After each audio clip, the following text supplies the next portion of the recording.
आइए, तो आप सभी का एक बार फिर से स्वागत है हमारे स्टडी आर्ट यूट्यूब चैनल पे। जैसा कि अभी मेरा सीरीज चल रहा है दिल्ली सल्तनत का, और दिल्ली सल्तनत में सबसे पहले हमने किस प्रकार से दिल्ली सल्तनत का स्थापित हुआ था है, अर्थात ऐबक से लेकर के हमने रजिया सुल्तान तक के बारे में बखूबी स्टडी कर लिया है।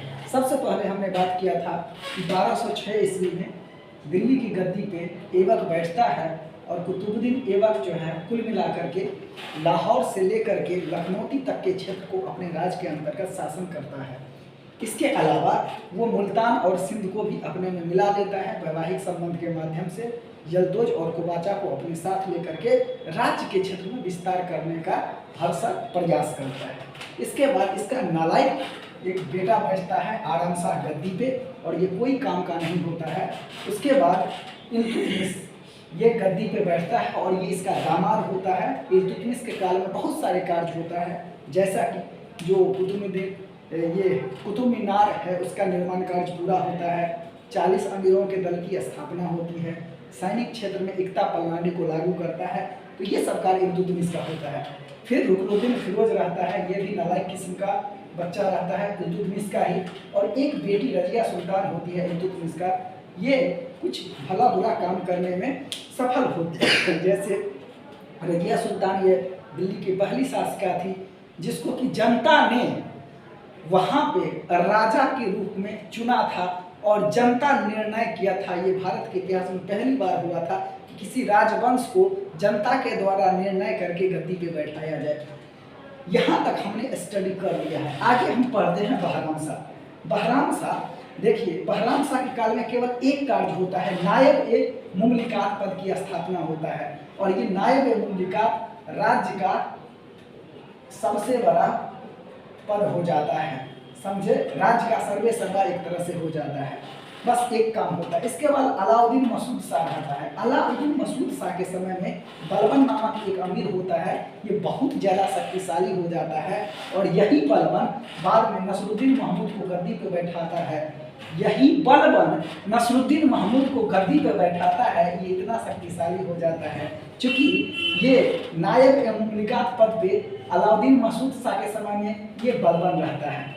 नायब ए मुमलिकात पद पे बलबन बैठता है, और बलबन इतना शक्तिशाली हो जाता है कि ये डिसाइड करता है कि who will be next ruler. इस प्रकार से नसरुद्दीन महमूद को ये गद्दी पे बैठाता है। तो अगला शासक होता है नसरुद्दीन महमूद 1246 से लेकर के 1265 ईस्वी में, अर्थात नायब ए मुमलिकात पद पर कौन रहता है? बलबन रहता है। और इस प्रकार से हम देखते हैं जो इसके बाद बलबन इसको नसरुद्दीन महमूद को मार देता है 1265 में। देखिए, ताराकिन मुबारक शाही के अनुसार 1265 में इसकी मृत्यु होती है। तो एक थियरी ये भी है कि बलबन ने इसको जहर देकर मार देता है। किसको? नसरुद्दीन महमूद को। और यही नसरुद्दीन महमूद को मारने के बाद 1265 ईस्वी में गद्दी पे ये काबिज हो जाता है। तो इस प्रकार से गयासुद्दीन बलबन का जो इसका शासन का क्रम होगा वो 1266 से लेकर के 1286 कुल मिलाकर के इन्होंने 20 वर्षों का ये शासन अपने यहाँ सफलतापूर्वक करता है। तो इन्हीं 20 वर्षों के शासन को आज हम एक एक करके समझने वाले हैं कि बलबन ने आखिरकार वो कौन सा कार्य किया जिसको लेकर के भारत के इतिहास में एक महत्वपूर्ण शासक, या कह सकते हैं कि एक वो शासक जिससे लेकर के कि क्वेश्चन हमेशा बनता है और एक ठीक ठाक ओहदा रखता है भारत के इतिहास में। आइए इन सब बातों को समझते हैं। गयासुद्दीन बलबन अगर बचपन का बात करें तो ये सबसे पहले एक इल्बरी तुर्क था। देखिए बाबू, जितने भी शासक थे, खास करके जब हम ऐबक का बात करते हैं, जब हम इल्तुतमिश का बात करते हैं, जब हम रजिया का बात करते हैं, जब हम इसके आगे का शासक का बात करते हैं, तो ये सब क्या होता है बाबू? ये सब इल्बरी तुर्क होता है। क्या होता है? इल्बरी तुर्क। तुर्क मतलब एक जाति होता है, अरब एक जाति है, समझ गए? इल्बरी तुर्क। इल्बरी तुर्क में जैसे अपने यहाँ अपर कास्ट होता है, इस प्रकार से इल्बरी तुर्क अपर कास्ट के होते हैं। साथ ही ये जो बलबन होता है, चूंकि मंगोलों ने इसको पकड़ रहा है और गुलाम के रूप में इसको बेच देता है, समझ गए? ये गयासुद्दीन बलबन को मंगोलों ने पकड़ के गुलाम के रूप में बेच देता है। तो इस प्रकार से गयासुद्दीन बलबन खुद तो इल्मरी तुर्क होता है, लेकिन ये लोअर कास्ट का इल्मरी तुर्क होता है। कैसा होता है बाबू? लोअर कास्ट का। अगर सोचिए लोअर कास्ट का इल्मरी तुर्क ना होता तो ये शाही वंशज होने का दावा ही नहीं करता, और ये कहता है कि फिरदौसी की रचना जो शाहनामा है उसमें अफरासियाब वंशज होने का दावा करता है। कौन करता है? ये बलबन करता है। बलबन इसीलिए करता है, देखिए जिसको भूख लगी रहती है वो रोटी का बात करता है, जो गरीब होता है वो पैसा का बात करता है, और जो छोटे कास्ट का होता है वो अपर कास्ट के लिए हमेशा बात करता है। यही वो थियोरी यहाँ पे काम करता है। ये इल्मरी तुर्क में लोअर कास्ट के था, इसीलिए ये अपने आप को अफरासियाब का वंशज बताता है, और ये फिरदौसी जो है शाहनामा उसमें इसका जिक्र किया गया है। समझ गए? किस प्रकार से इन्होंने कुलीनता पर विशेष बल देता है, कुलीनता पर विशेष बल देता है। और बलबन का तो कथा नहीं है कि जब मैं किसी निम्न कुल के व्यक्ति को देखता हूं तो मेरा हाथ खुद तलवार के मूठ पे चला जाता है, और इस प्रकार का वो लहराते हुए तलवार चलना, शाही वंशज होने का दावा करना, राजत्व के सिद्धांत को विकास करना, यही सब ये प्रूवन करता है कि बलबन निम्न कुल का था, लेकिन अपनी क्षमता और योग्यता के बदौलत उन्होंने सत्ता के सर्वोच्चता पर पहुंच गया। तो आज हम उसी के बारे में इन डिटेल स्टडी करते हैं। इस चैनल को सब्सक्राइब कर दीजिएगा, आप लोग लाइक कीजिएगा, अच्छा लगे तो वीडियो को शेयर कीजिएगा, और दिल्ली सल्तनत का हर एक टॉपिक, हर एक शासक के बारे में हमने ऑलरेडी यहाँ पे वीडियो बना चुका है। तो आप लोग छोटा छोटा नोट्स भी बनाइएगा। यकीन मानिए अगर मेरा सारा वीडियो आप लोग कायदा से देख लीजिएगा तो 100% आप लोगों को एश्योरेंस देता हूं कि हिस्ट्री वाला जो सेक्शन होगा, खास करके दिल्ली सल्तनत, जो भी मैं टॉपिक ले लेता हूं उसके बाद आपको क्वेश्चन छूटने की कोई गुंजाइश नहीं है।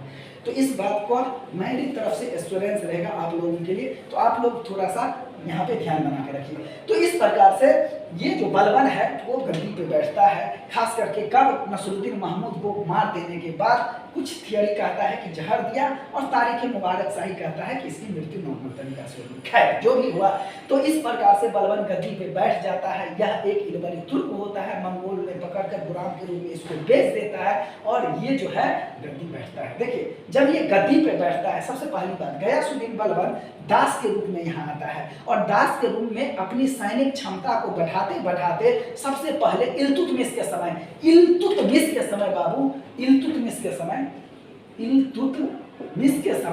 यह 40 अमीर दलों का जो एक था टोली, अर्थात जिसको तुर्कान-ए-चहलगानी कहा जाता था। क्या कहा जाता बाबू?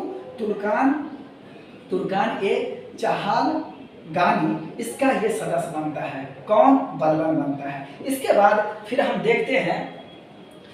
देखते हैं कि ये मसूद शाह के समय में ये बहुत ज़्यादा शक्तिशाली होता है, और नायब ए मुमलिकात पद पे ये बैठ जाता है। नायब ए मुमलिकात पद को बहराम शाह ने स्थापित करता है, और फिर मसूद शाह के समय में ये नायब ए मुमलिकात पद अर्थात राज्य के सबसे बड़ा ओहदे पे ये पहुंच जाता है। तो इस प्रकार से यह दास के रूप में अपने जीवन का शुरुआत करता है, चहलगानी का सदस्य होता है, नायब ए मुमलिकात पद पे ये जाता है, और उसके बाद हम देखते हैं कि नसरुद्दीन महमूद के बाद दिल्ली का ये शासक बन बैठता है। गुलाम वंश का ये सबसे शक्तिशाली कह सकते हैं तो शासक बन बैठता है। तो इस प्रकार से यह 40 जो दल था, तुर्कान-ए-चहलगानी था, 40 दल था, उसका ये सदस्य बनता है बलबन के समय में। इसके बाद नसरुद्दीन महमूद को गद्दी पे बैठाता है, और उसके बाद फिर ये सुल्तान बनता है। तो ये था बलबन का एक बेसिक थियरी। अब हम चलते हैं कि इससे संबंध में इन्होंने काम क्या किया। खास करके ये गयासुद्दीन बलबन जब गद्दी पे बैठता है तो इन्होंने काम क्या किया।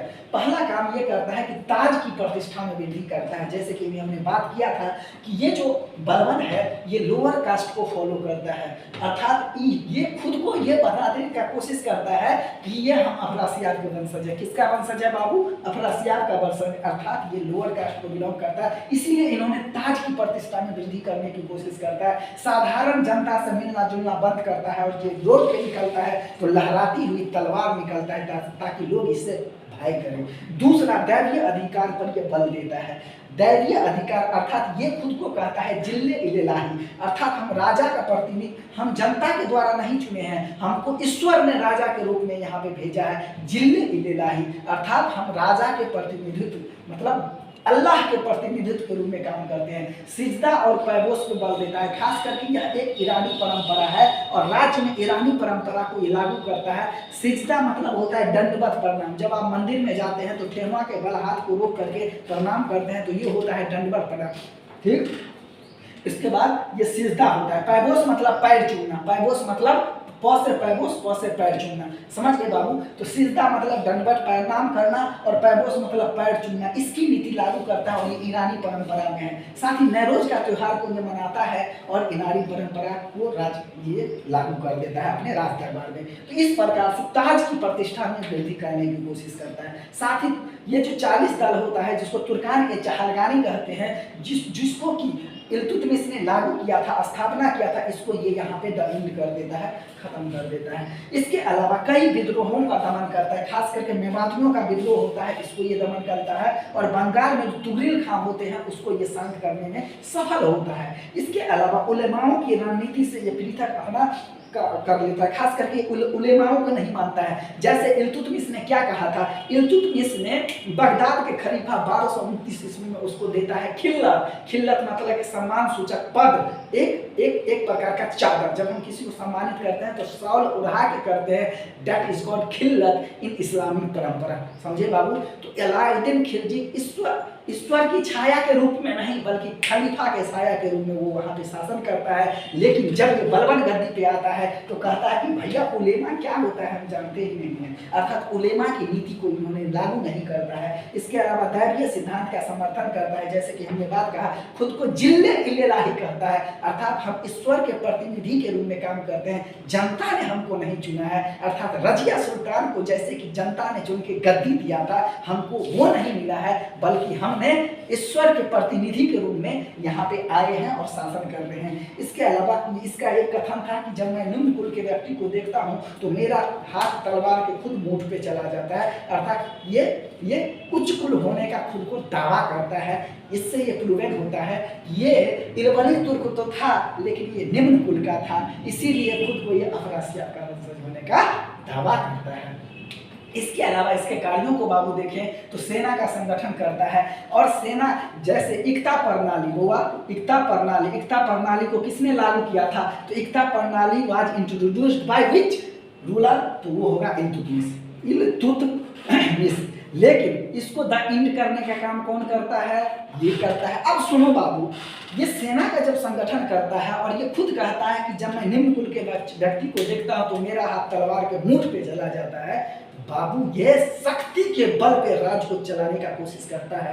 और जब भी कोई व्यक्ति शक्ति के बल राज को चलाएगा तो सेना को कंसोलिडेट करेगा, न कि सेना को बिखराएगा। सामंतवाद में क्या होता है बाबू, भारे का सेना होता है, छोटे छोटे राजा को सेना देते हैं, मुख्य राजा को, और युद्ध होता है तो कूद के जाता है लड़ने के लिए, कभी जीत पाएगा, संभव नहीं है। लेकिन ये खुद सेना का संगठन करता है और एक नया पद दीवान ए आरिज की स्थापना करता है और ये सैन्य विभाग होता है जिसका कि गठन करता है। तो एकता प्रणाली जो कि संपत्ति दिया जाता था, एकता में क्या होता था, अगर कोई व्यक्ति इक्तेदार बन जाता था तो इल्तुतमिश उसको किसी भूमि का टुकड़ा दे देता था, वो वहाँ पे रहे, परिवार के साथ रहे और वहाँ से अपना उगाही करे, कर वसूले, ग्रामीण से अपना कर ले और साथ ही राज्य को भी कुछ मात्रा में कर दे, दैट इज कॉल्ड एकता प्रणाली। लेकिन जब बलबन गद्दी पे बैठता है तो दीवान ए आरिज नामक सैन्य विभाग की स्थापना करता है और इसके साथ ही सेना में वृद्धि कर देता है और एकता प्रणाली को खत्म करके सेना को बोलता है कि हम तुमको नकद वेतन देंगे। तो बाबू यहाँ से नकद वेतन देने की शुरुआत होता है और ये शुरुआत करता है कौन, बलबन करता है। इस बात को आप लोग याद रखिएगा। इसके अलावा राज्य को संचालन करने के लिए इन्होंने गुप्तचर विभाग की स्थापना करता है और गुप्तचर को बाबू बोलते हैं हम बरीद, क्या बोलते हैं, बरीद, इसीलिए इसे बरीद ए मुमालिक कहा गया। गुप्तचर विभाग को हम क्या कहते हैं, बरीद ए मुमालिक कहते हैं और गुप्तचर को हम बरीद कहते हैं। यही कारण है कि जब गुप्तचर व्यवस्था यहाँ पे राज्य में कंसोलिडेटेड हो जाता है तब इसका सेना भी सही से काम करने लगता है और राज्य को शक्ति के बल ये संचालित करने में जब तक जिंदा रहता है तब तक सफल रहता है। इसके अलावा न्याय व्यवस्था पर भी ये बल देता है, साथ ही न्याय का मुख्य अधिकारी ये खुद बनता है, कौन? बलवान बनता है। और यहीं पे रक्त एवं लौह की नीति लागू करता है। किसका?